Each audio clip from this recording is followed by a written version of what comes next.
Bonjour à tous, bonjour à toutes. J'espère que vous allez bien, que vous avez passé une bonne fin de semaine.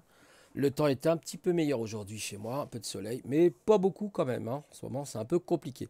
Alors aujourd'hui, je voudrais vous parler d'un événement qui va se dérouler du 22 au 23 février à Paris, qui s'appelle le Salon de la Surdouessance. Voilà, donc là on est sur le site du salon, la surdouessance. J'aime bien ce terme surdoué, il y a surdoué essence. Hein, on a le mot essence dedans, c'est pour ça surdoué essence, très très intéressant. Alors voilà comment se présente le site. On a la partie accueil où effectivement on a un joli dessin, très beau. C'est très bien présenté, j'aime beaucoup les couleurs. C'est plein de créativité. Et là, vous voyez, il y a déjà eu, je crois, là, vous voyez, Paris, ça sera dans le troisième arrondissement, c'est 10 rue Saint-Claude, c'est le samedi 22 et le dimanche 23 février 2020. Vous vous rendez compte qu'on est déjà le 17, ça passe à une vitesse exponentielle, c'est incroyable. Et puis d'autres salons auront lieu, notamment à Brocéliande, à Pimpon, bah ça c'est en Bretagne, c'est très joli, la forêt de Brocéliande, et aussi à Chambéry. Alors, vous regarderez sur le site, hein. Je vous mettrai le lien, je mettrai le lien. Voilà, on a plein de petites écritures là. Bon, je ne vais pas tout vous lire, hein. C'était simplement pour vous dire que c'est un événement, c'est intéressant. Je n'avais jamais entendu parler de ce type de salon, et c'est très bien. Qui a été ouvert par Alban Bourdi en 2017. Et donc, il n'y a pas longtemps, hein, c'est en 2017 qu'il a eu l'idée de créer un salon comme ça. Il est écrivain et des lecteurs passionnés lui ont dit pourquoi vous ne créerez pas justement un événement, une espèce de colloque, hein, un salon. Il a eu l'idée de créer ce salon. Voilà, très intéressant. Donc alors on a les intervenants. Les intervenants, les voici, entre autres, hein, ça c'est voilà, justement Carlos Tinoco, personne très intéressante. Je vous le ferai écouter tout à l'heure. Il y a deux vidéos que je vais vous faire écouter justement sur le site avec des journalistes de France Inter, hein, qui ont interrogé. Et voilà, les chères dames, hein. Il y a beaucoup de dames, hein. J'ai rien, mais est-ce que la parité est respectée là, hein? Non, je plaisante. Donc là, on a effectivement Fabrice Bach, hein, très intéressant aussi, que je vous conseille d'écouter. Smaïl, évidemment, Smaïl qui a découvert sa surdouance il y a à peu près 4 ans. Étonnant, hein, ce comique, hein. J'aime beaucoup d'ailleurs Smaïl. Et d'ailleurs, il sera en spectacle, hein, je pense, dans ce salon, parce qu'il est prévu un petit spectacle, je crois, le samedi soir, justement. Voilà, donc c'est 2 jours. L'entrée, c'est 25 euros pour ceux que ça intéresse. Voilà. Vous avez toutes les infos, hein, sur le site, hein. Voilà, et d'ailleurs, je crois, alors, voilà, voilà, c'est Smaïn, hein, il me semble que c'est ça, hein, c'est bien ça, Smaïn. Voilà, là, voilà, ça c'est donc Alban Bourdi qui est le président, hein, qui organise effectivement ce salon. Et oui, je voulais vérifier quelque chose au visage. Ouais, hein, c'est ça, c'est Smaïn. Hein, regardez le portrait, je voulais simplement vérifier, je voulais être bien sûr du coup. Et là, effectivement, je reviens me chercher. Très, très sympa, ce petit portrait là, excellent. Smaïn, petit garçon, avec son petit œil espiègle là. Voilà. Donc on a toutes ces personnes. Vous avez bon, bah, Carlos Tinoco qui a écrit notamment Les Surdoués et les autres que j'ai pensé l'écart. C'est très intéressant ce livre. C'est un gros pavé. Il n'a pas été écrit que par lui, hein, Sandrine Ganola et Blasco Philippe. Voilà. Et un très bon livre, mais c'est un gros pavé, hein. Il fait 700 pages. Donc si vous êtes littéraire, ça va. Et donc les ultrasensibles, etc. Et le beau zèbre à la fin, hein, voilà, avec ses zébrures. Moi j'aime bien le mot zèbre. Bon après c'est des choix, hein. On a les exposants, qui est présenté ainsi. Nausier, école démocratique de Guilmen. Voilà. Désolé pour le bruit de la souris, la petite roulette, vous l'entendez sûrement. Il est tellement sensible ce micro. Fini les cauchemars sur les mathématiques. Il y a 2 ouvrages qui ont été écrits par des surdoués. Moi, les mathématiques, c'est vrai que c'était pas trop mon fort. Bah, disons, je me débrouillais bien en calcul mental. En géométrie, j'étais très bon. Je me débrouillais très bien. D'ailleurs, j'ai même fait par la suite un CAP de mécanicien. Donc, il fallait connaître aussi la trigonométrie. Pas que la géométrie avec le sinus, le cosinus, etc. Et là, ils ont écrit des ouvrages, a priori, qui s'appellent Les maths apprivoisées. Voilà, pour ceux qui ont éventuellement du poil à gratter, bah, voilà, des ouvrages qui peuvent peut-être les réconcilier avec les mathématiques. Voilà, donc voilà, tout ça, c'est, vous regarderez hein, sur le site. Hein, de toute façon, je vous mettrai le lien, comme je vous ai dit tout à l'heure. Activité de l'association. Voilà, là, on est dans l'activité de l'association. Voilà comment ça se présente. Ah, le beau Rubik's Cube. Et oui, ce Rubik's Cube. Il faut faire la croix et ensuite les coins. Moi, je crois que j'avais fait 3 faces ou 4 faces. J'ai jamais réussi les 6 faces. Mais il y a une technique hein, pour faire les 6 faces. Il y a une technique. Vous avez plein de trucs qui sont expliqués sur le Rubik's Cube. Mais bon, voilà. Alors voilà comment se présente donc l'association. Là, vous voyez, là, vous avez l'exemple justement d'un schéma, ce qu'on appelle un mind mapping en anglais. Le mind mapping, je ne sais pas comment on dit, parce que moi, mon anglais, c'est pas terrible. Mind mapping, je crois, qui est justement mind, hein, l'esprit, mapping, donc la carte de l'esprit. Voilà. Et donc là, on voit comment ça se passe. Vous voyez, la pensée irradiante, on a le sujet central, la surdouessance. On aurait pu, par exemple, voyez, remplacer ce rond par un cerveau. Parce que dans le mind mapping ou dans ce qu'on appelle les schémas heuristiques, alors je sais que c'est un terme un peu barbare, mais c'est comme ça que c'est employé, on aurait un cerveau à la place et on va mettre par exemple sur ce cerveau le mot surdouessance. Vous voyez, on peut utiliser des dessins, ce qui est encore plus parlant. Et là, vous avez effectivement, avec des couleurs en plus, parce que là, vous voyez, il n'y a que 2 couleurs seulement, alors que dans un schéma, normalement, mind mapping, vous avez plusieurs couleurs, vous avez toutes les couleurs. Vous regarderez, il y a des super schémas, j'avais déjà montré ça dans un live une fois. Et la surdouessance, on aurait pu mettre un cerveau. La classe, on aurait pu représenter une classe hein, avec des écoliers à l'intérieur, par exemple. Les journaux, pareil. L'atelier, on peut représenter un atelier. On peut faire un petit atelier, puis mettre créativité, ludique. Vous voyez, ludique, etc. Avec des dessins, si on peut utiliser ça. Voilà, ça, c'est la pensée irradiante hein, qu'ont souvent ces personnes qui sont justement dans la surdouance.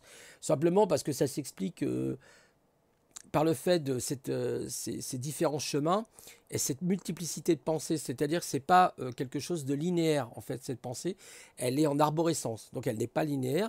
Nous travaillons, notre cerveau travaille en linéaire, quand c'est le cerveau gauche, il travaille beaucoup en linéaire, le cerveau droit, lui, plutôt pas linéaire, hein, c'est plutôt la créativité, la musique, toutes ces choses-là. Voilà, donc voilà à quoi peut penser effectivement la pensée irradiante. Et il y a donc Tony Buzan qui a écrit des ouvrages justement sur le mind mapping ou le schéma heuristique en français, et qui est justement très très très intéressant. Alors ça, bah, on retrouve hein, cette pensée irradiante, on la retrouve aussi dans la nature, hein, pour ajouter un petit plus. C'est que dans la nature, bah, quand vous regardez certaines espèces, vous prenez par exemple l'étoile de mer, vous voyez bien que l'étoile de mer, elle part du centre et voilà, elle va vers ses branches. L'oursin, c'est pareil. On retrouve ça partout, notre cerveau, il est fait pareil. C'est surprenant, hein, c'est surprenant. Et ensuite, on va passer à la partie presse donc, du site. Alors là, vous allez voir, justement, je vais vous faire écouter 2 extraits.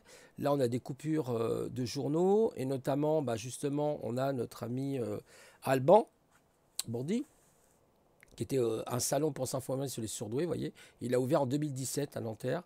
Là, on a d'ailleurs son témoignage que je peux vous lire sur cette coupure de journal. J'espère que vous allez bien voir. Ça m'agace ce truc, j'arrive pas à l'enlever. Saint-Jacques-de-la-Lande, un salon pour sensibiliser voyez, à la question des surdoués. Alors, il dit, voyez, mon quotient intellectuel donc, était évalué à 150 lorsque j'avais 6 ans.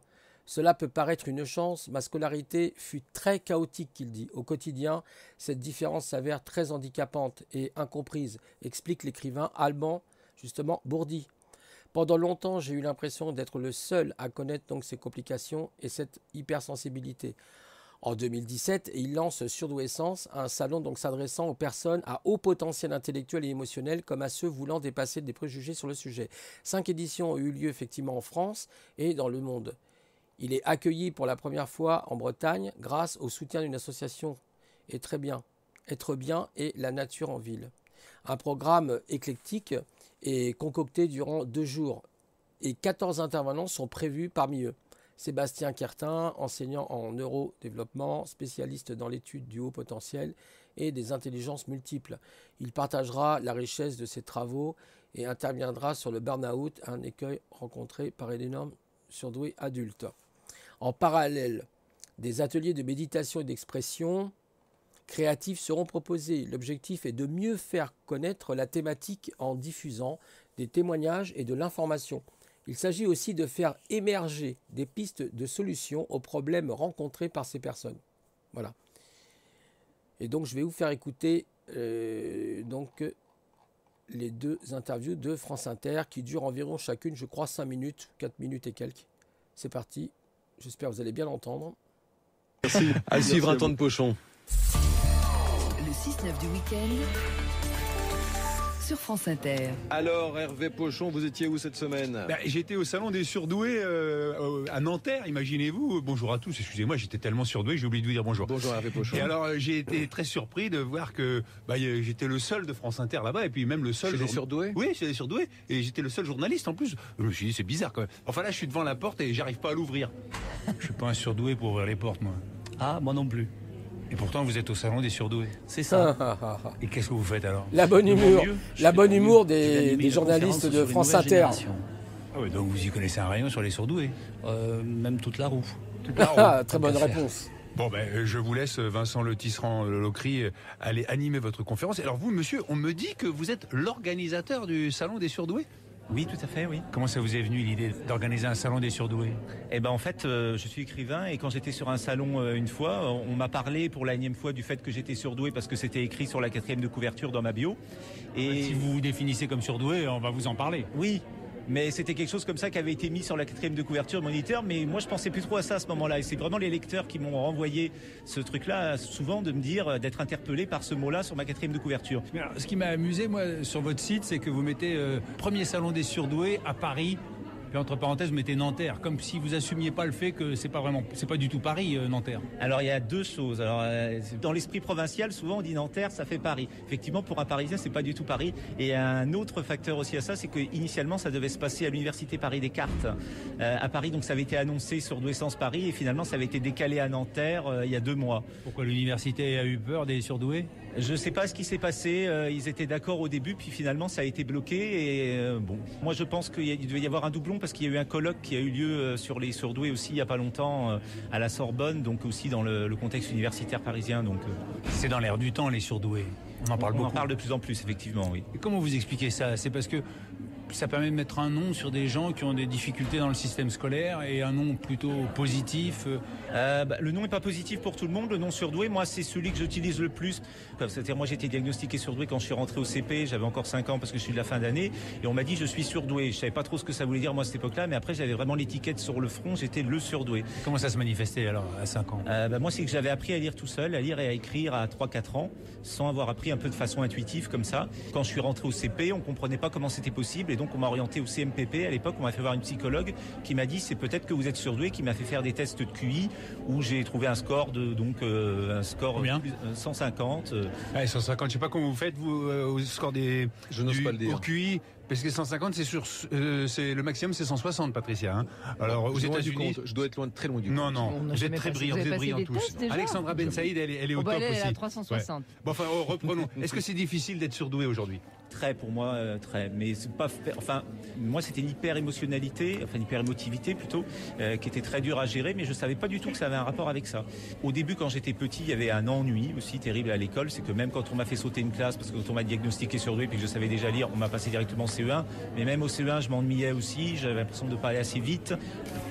Alors, pour trouver le salon, il faut être un peu surdoué, car sur l'affiche, vous écrivez surdouessence et pas le salon des surdoués. Surdoué, certains le vivent comme quelque chose d'un peu négatif, parce que bon, en plus sur quelque chose, c'est souvent trop, hein, quand on surjoue, on surfait, on surdose, et donc surdouessant, j'avais l'impression d'en faire quelque chose de beau. Et est-ce que aujourd'hui, vous vous considérez toujours comme surdoué ou maintenant vous vous considérez comme un citoyen lambda ? Bonne question, un citoyen lambda sans doute, mais bon, avec un fonctionnement quand même qui reste particulier. C'est pas vraiment une pathologie, mais ça reste quand même une façon un peu particulière de voir les choses. Par exemple, quand j'ai fait du théâtre, un exemple très frappant que je vais dire là parce que j'ai beaucoup de surdoués qui témoignent à peu près de la même chose, c'est que j'étais capable, je le suis moins maintenant depuis que j'ai passé 30 ans, mais j'étais capable d'apprendre un texte comme ça en le lisant une seule fois. Et plus je le répétais, et plus je me posais des tas de questions sur l'utilisation des mots, même des prépositions, et finalement tout devenait confus parce que tout était source à question et finalement, plus je répétais, moins je connaissais le texte. Ah, ça, c'est embêtant pour un acteur. Enfin, c'est jamais bon de se poser trop de questions. C'est un imbécile heureux qui vous le dit. Je continue demain au Salon des Surdoués, j'ai encore des choses à apprendre. Et puis on y sera, on a toujours des choses à apprendre. Merci Hervé Pochon et donc à demain. Dans un instant après. Voilà, donc là on a le premier témoignage donc de Alban Bourdi. C'est journaliste très rigolo. Oui, c'est 160. Non monsieur, c'est plus que 160. Il y en a qui vont jusqu'à 180, voire plus, au niveau du QI. Donc d'ailleurs, il faudrait bien qu'il se renseigne, à part son ami qui est à 360 degrés. Voilà, donc c'est toujours un petit peu l'humour des journalistes. Ils ont un petit côté un peu sarcastique, vous savez, ils aiment bien, effectivement, jouer sur les mots, faire une petite gymnastique verbale, là. C'est très marrant. Et je vais vous faire écouter donc le deuxième témoignage, qui est celui donc, de Carlos. Voilà, on va écouter.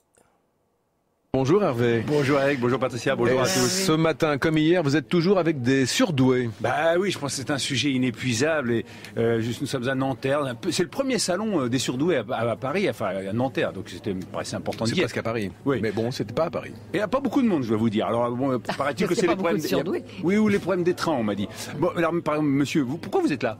J'ai été invité à venir parler de la douance. De la douance, enfin...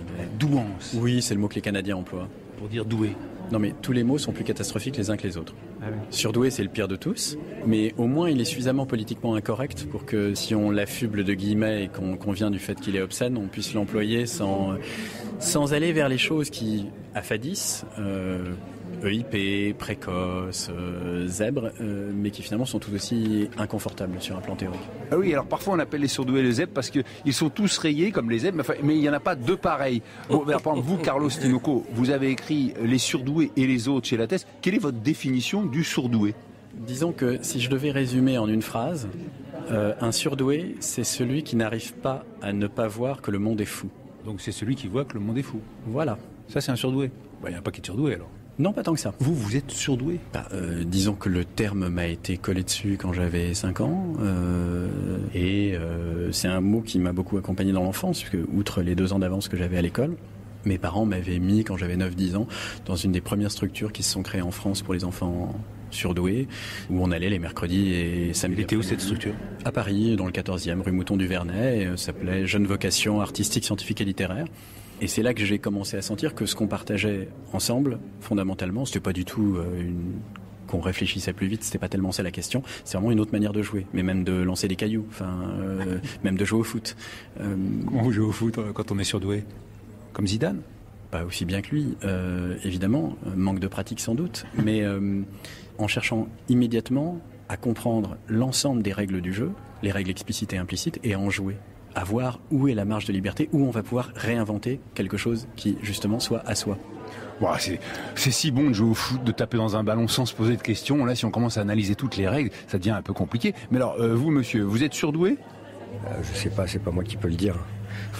C'est ceux qui subissent des fois mes actions, mais... Je vous laisse parce que bientôt la conférence. Vous êtes qui et pourquoi vous êtes là, vous, avec un micro? Moi, je suis France Inter, donc on me dit qu'il y a le salon des surdoués, ça me paraît normal que France Inter soit là. C'est bien que les médias s'intéressent aussi aux choses positives, comme les surdoués. Alors vous dites positif, enfin il y a des gens qui considèrent le surdoué comme un handicap. Mais alors vous êtes en fauteuil roulant, vous le vivez comme ça? Ça dépend ce que vous entendez par le mot handicap. Voilà. Si vous prenez le mot handicap à sa racine, le handicap, la main dans le chapeau. Donc le handicap avait pour but de créer l'égalité. Et donc on le voit aussi aujourd'hui dans le sport, on a en équitation, au golf ou des choses comme ça, on met des handicaps pour créer une égalité. Un jockey qui est plus léger ou un cheval qui est plus puissant, tout le monde part à égalité. Donc voilà, le mot handicap est noble, on pourrait mettre aujourd'hui au-dessus de nos mairies liberté, handicapé, fraternité, ça passerait très très bien. Sauf que je ne sais pas pourquoi ce mot handicap, ça s'est transformé. Aujourd'hui, si vous allez voir le petit Robert ou le petit Larousse, je vous souhaite pas d'être handicapé.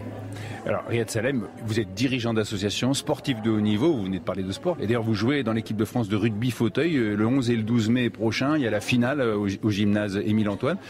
C'est un beau parcours. Vous savez, à partir du moment où vous êtes considéré comme différent parce que l'homme adore créer des normes, des cases et des machins, si vous rentrez pas dedans, vous êtes à la marge. Sauf qu'on oublie souvent que la marge, elle est importante parce que c'est elle qui donne... Tient la page. Vous avez tout compris. Donc voilà, et donc tous ceux qui sont à la marge, sourdoués, sous-doués, handicapés ou quoi que ce soit, fait partie de la grande famille des humains.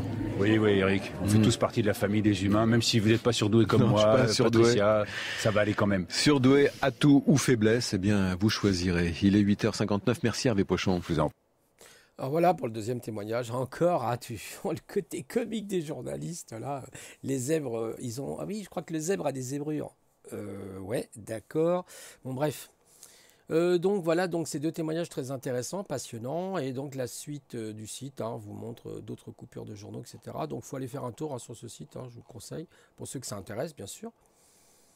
Lié à l'hypersensibilité, vous voyez, la surdouance est souvent liée à l'hypersensibilité, voilà, il y a plein de choses. La surdouessance, un colloque pour décrypter le haut potentiel.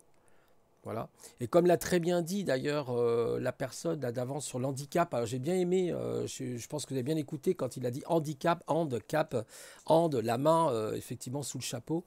Très intéressant. Et puis comme il a dit, on est de la famille des humains. Et puis les journalistes à la fin, oui, nous faisons tous partie de la famille des humains. Je ne sais pas si vous faites tous partie de la famille des humains, mais en tout cas, bon, il vous a résumé les choses. Ce qui est à la marge tient la page, oui, d'accord.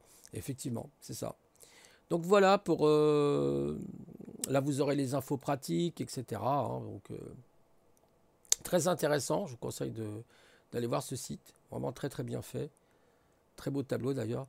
Bon ben voilà, c'était une petite capsule très rapide pour dire un petit coucou. Alors en ce moment effectivement, je suis moins sur mon site parce que je rencontre des petites difficultés personnelles.